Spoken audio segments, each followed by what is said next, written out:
The president of Cuba, Miguel Diaz-Canel Bermudez, opened in Barbados the 8th CARICOM-Cuba summit.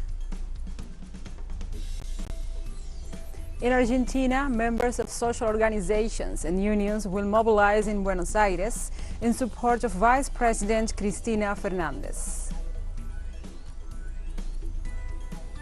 The Russian Ministry of Defense informs about the release of at least 60 soldiers held captive as a result of a negotiation process.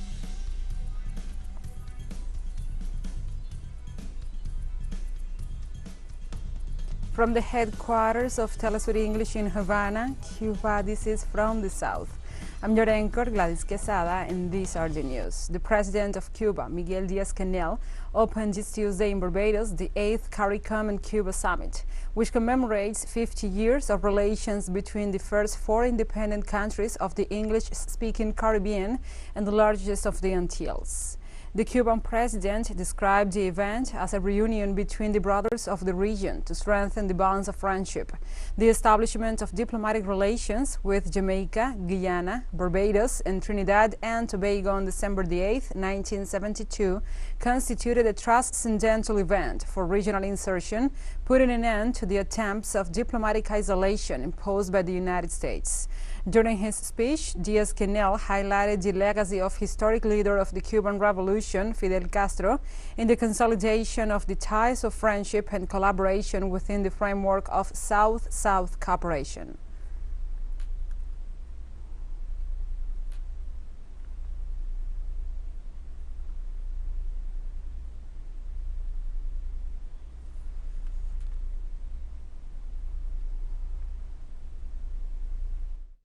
Exchanging among brothers, as has occurred regularly and constantly over the last 20 years, is something that we owe to a proposal made by the historic leader of the Cuban Revolution, Commander-in-Chief Fidel Castro Ruz, thanks to whose initiative it was agreed to hold these meetings in the common desire to consolidate special ties of friendship and collaboration within the framework of Sud-Sud cooperation. Cuban President Miguel Diaz-Canel Bermudez ratified his willingness to provide assistance to the Haitian people in the face of the complex multi-dimensional crisis that the country is going through. Friends, the post-pandemic world, if there is a post-pandemic world, demands from governments more solidarity, more understanding, more cooperation, and more unity. As so many times throughout its dramatic history, today the sister nation of Haiti is going through a particularly complex situation. On behalf of Cuba, which advocates stability and peace in Haiti, which defends the rights of its people to find a peaceful solution to their great challenges through dialogue, we ratify here our willingness to continue offering our help to these brotherly people. Barbados Prime Minister Honorable Mia Mottley, speaking at this opening of the 8th CARICOM-Cuba summit, said that the region is at the right time for the bloc's leaders to commit to building unity. My friends, I could give many examples of assistance from Cuba in education, in disaster management, sports, but I would simply like to say that if there was ever a time to re-engage, to work together as one Caribbean, but also as countries of the Global South, that time is now. We are facing the biggest challenges, from climate crisis to lack of reform of global financial institutions to make them fairer, so that smaller countries may have fair access, for they are paying a disproportionate price as it is. The Honduran government announced that several regions of the country will be under a partial state of exception for 30 days starting on Tuesday to help fight street gangs. The extraordinary measure targets the capital Tegucigalpa and the northern business hub of San Pedro Sula, which have both struggled under the sway of powerful gangs like Barrio 18 and MS-13, also known as Mara Salvatrucha. The decree, published on Monday, will last 1 month, but lawmakers will have the ability to extend it, something that has happened repeatedly in El Salvador since a state of exception was imposed in March. The state of exception affects constitutional rights of association, free movement, searches, and arrests. The decree by President Xiomara Castro's government gave us the main reason for the measure, the threat to life and property posed by the gangs in both cities.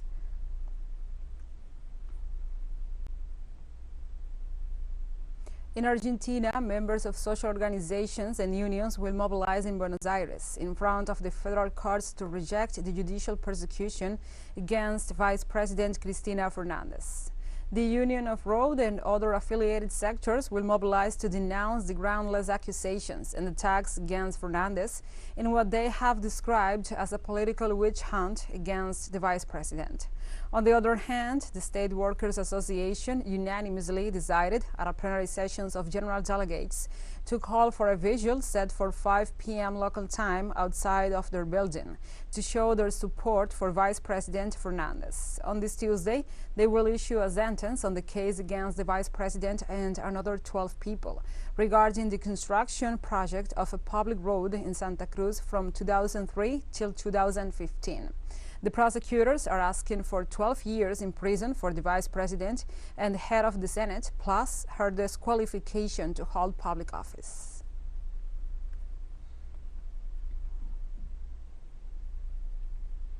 And the International Festival of New Latin American Cinema in Cuba exceeds expectations, registering audience figures of over 31,000 attendees in its 43rd edition.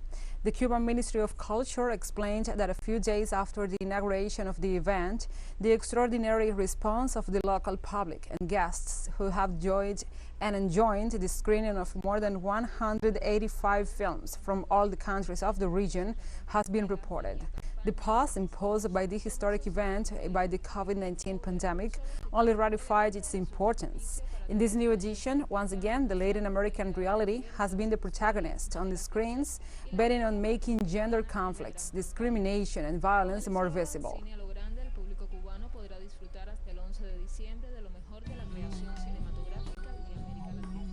Let's take a short break, but first, remember you can follow us on our TikTok account at TeleSUR English, in which you will be able to see news in different formats, news, updates, and more. Other stories coming up, stay with us.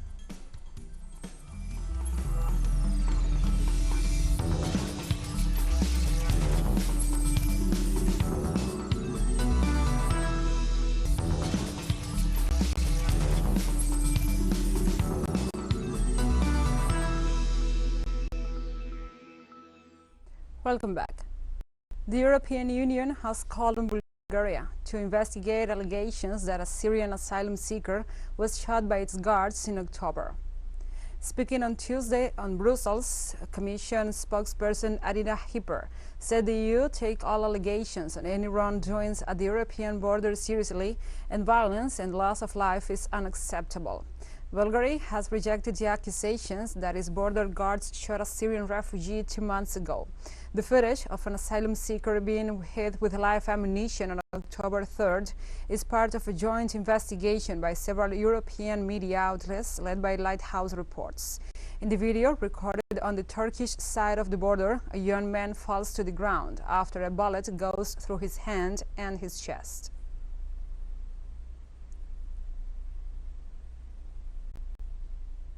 National competence.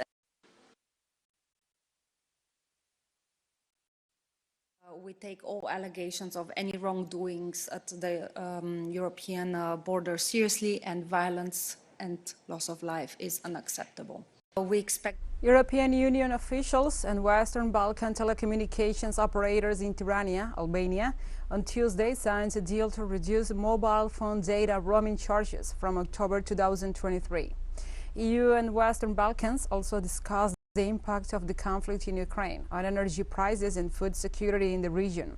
EU Commission President Ursula von der Leyen previously announced financial support to help countries in the Western Balkans to cope with ramifications of the cost of living crisis. To help households and businesses deal with the impact of the conflict on energy and food security, the bloc allocated €1 billion in grants to the Western Balkans, hoping the money will encourage double the investment.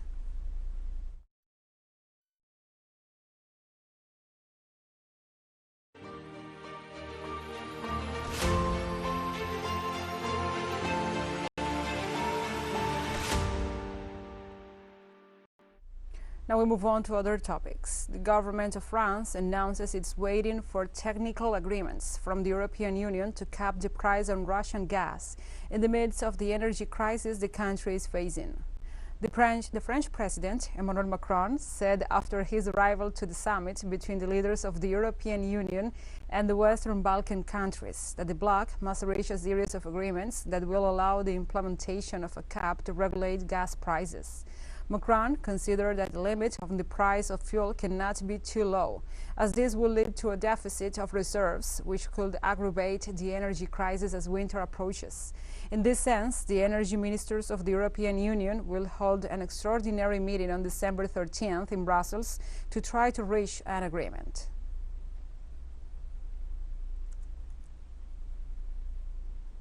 The Russian Ministry of Defense informs about the release of at least 60 soldiers held captive as a result of negotiation process. According to the ministry, these captives who were in mortal danger and who were returned from the Kiev-controlled territory will be transferred to Moscow in Air Force military transport planes to receive treatment and rehabilitation in medical facilities. These troops are in addition to the 50 who were also returned on December the 1st. This group of servicemen revealed how they were threatened to be amputated or killed in Ukrainian captivity. The Russian Defense Ministry denounced that Kiev constantly disrespects the norms of international law concerning prisoners of war.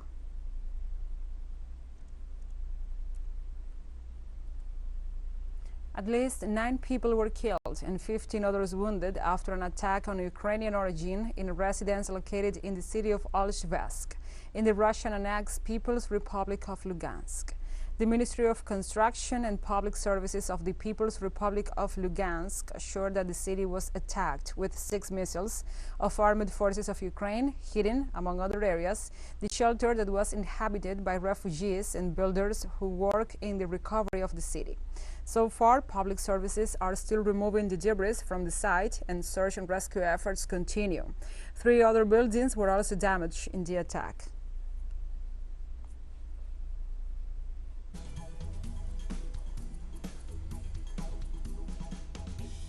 And we have more news coming up after a final short break, so stay with us.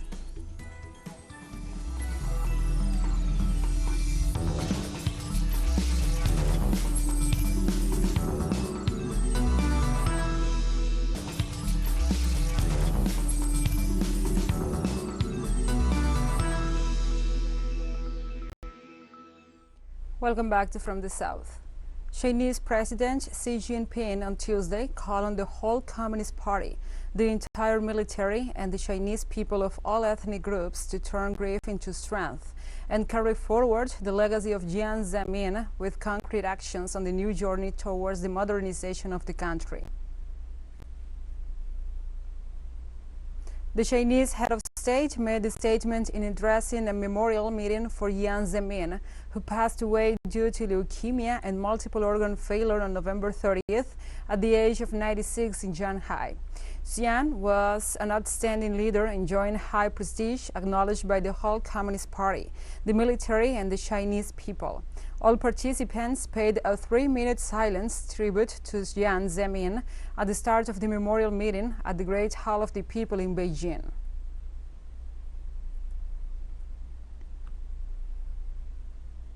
Foreign Ministry spokesperson Mao Ning said on Tuesday that Japan should respect the security concerns of its Asian neighbors and be cautious in its words and actions in the field of military security. Japan has been increasing its defense budget for 10 consecutive years. It has also been hyping up regional tensions to seek military breakthroughs. This is a very dangerous development and has led to serious doubts among Japan's Asian neighbors and the wider international community about whether Japan will stick to its exclusively defense-oriented policy and the path of peaceful development. Japan needs to earnestly reflect on its history of aggression, respect the security concerns of Asian neighbors, act prudently in the field of military security, and do more things that are conducive to regional peace and stability. On Tuesday, North Korean leaders, or soldiers, I beg your pardon again, opened fire in retaliation to gunfire from South Korea on the border between the two countries. Pyongyang authorities have urged the South Korean government to stop its provocative military drills in the border area and order its soldiers to be vigilant and ready for an intermediate counterattack.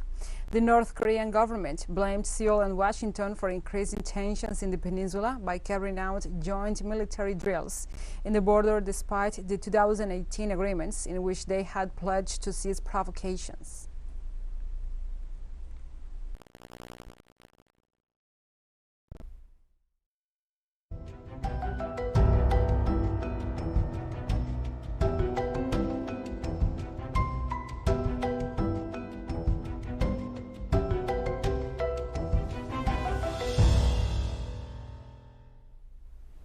Now we move on to other topics. Amid warnings that biodiversity is in free fall, environmental leaders will gather in Montreal, Canada, to work out measures aimed at supporting the world's land and marine ecosystems. Leaders also need to come up with tens of billions of dollars to fund these conservation efforts. Delegates from about 190 countries will assemble for nearly 2 weeks, starting on Wednesday at the United Nations Biodiversity Conference to finalize the framework for protecting 30% of global land and marine areas by 2030. Currently, 17% of terrestrial and 10% of marine areas are protected.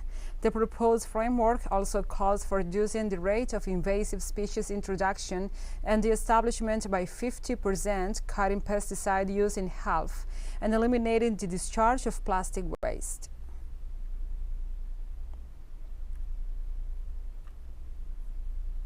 The United Nations Humanitarian Coordinator for Somalia warned on Tuesday the country is undergoing a catastrophic emergency due to the most severe drought in the nation's history. Speaking during a joint meeting of the League of Arab States and the UN, Adam Abdelmullah said Somalia was suffering from its 5th consecutive failed rainy season, with a 6th failed season predicted for next year. Abdelmullah outlined the situation, which has left nearly half of the country's population affected by the drought, and nearly 1.3 million people have been displaced since January 2021. He also said that 6.7 million people were expected to face high levels of acute food insecurity.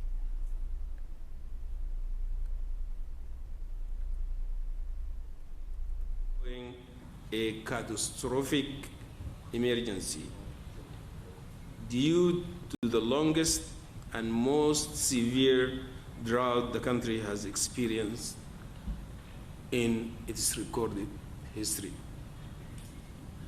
4 consecutive failed rainy seasons are being followed right now by a 5th one, and projections indicate that the situation will continue through a 6th failed rainy season in early 2023. Statistics indicates that the numbers of people who are living in pre-famine or near-famine conditions in Somalia have increased 5 times since the beginning of the year, and internal displacement is still ongoing, and the conflict for scarce resources is dangerously affecting peace and security for society and the political situation in Somalia.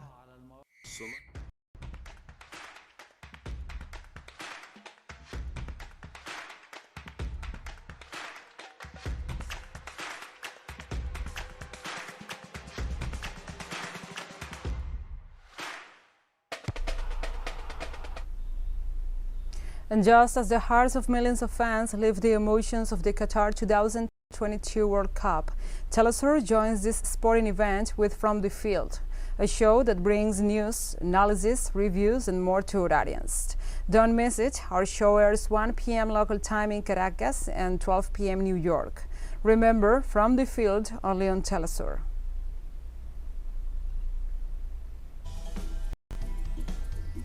And we have come to the end of this news brief. But remember, you can find these and many other stories on our website at telesurenglish.net. And also, if you feel so inclined, please join us on social media for all the latest news.